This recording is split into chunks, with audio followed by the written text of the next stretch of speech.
আজকে বেদাঙ্গ নিয়ে আলোচনা করব। যে 6টি বেদাঙ্গ আছে, এই বেদাঙ্গ সম্পর্কে প্রশ্ন এসএলএসটি পরীক্ষায় আসে। বেদাঙ্গ 6টি: শিক্ষা, কল্প, নিরুক্ত, ব্যাকরণ, ছন্দ ও জ্যোতিষ। শিক্ষা, কল্প, নিরুক্ত, ব্যাকরণ, ছন্দ ও জ্যোতিষ।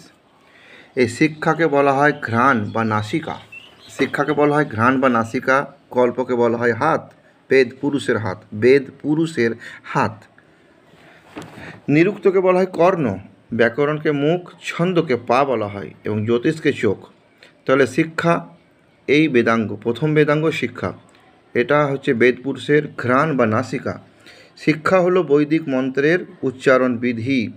কল্প হচ্ছে হাত, কল্প হলো যজ্ঞ সংক্রান্ত নিয়ম।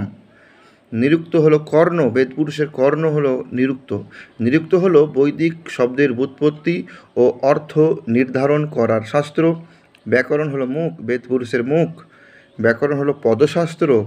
ছন্দ হলো পা, বেদ পুরুষের পা হলো ছন্দ। ছন্দ হলো মাত্রা দিয়ে বর্ণ সংখ্যা নিয়মিত করে বিন্যাস সৃষ্টির নিয়ম সংক্রান্ত শাস্ত্র। 6 নম্বর হলো জ্যোতিষ। জ্যোতিষ হলো চোখ। জ্যোতিষ হলো বিভিন্ন গ্রহ নক্ষত্র নির্দিষ্ট করে যজ্ঞের সময় নির্ধারণ করার শাস্ত্র। শিক্ষা হলো ঘ্রাণ বা নাসিকা, কল্প হলো হাত, ব্যাকরণ মুখ, নিরুক্ত কান বা কর্ণ, ছন্দ পা বা পদ, জ্যোতিষ চোখ। এগুলি হলো 6 বেদাঙ্গ। 6 প্রকার বেদাঙ্গ রয়েছে। এসএলএসটি পরীক্ষায় এমসিকিউয়ে এগুলি আসে, এগুলিকে স্মরণে রাখতে হবে।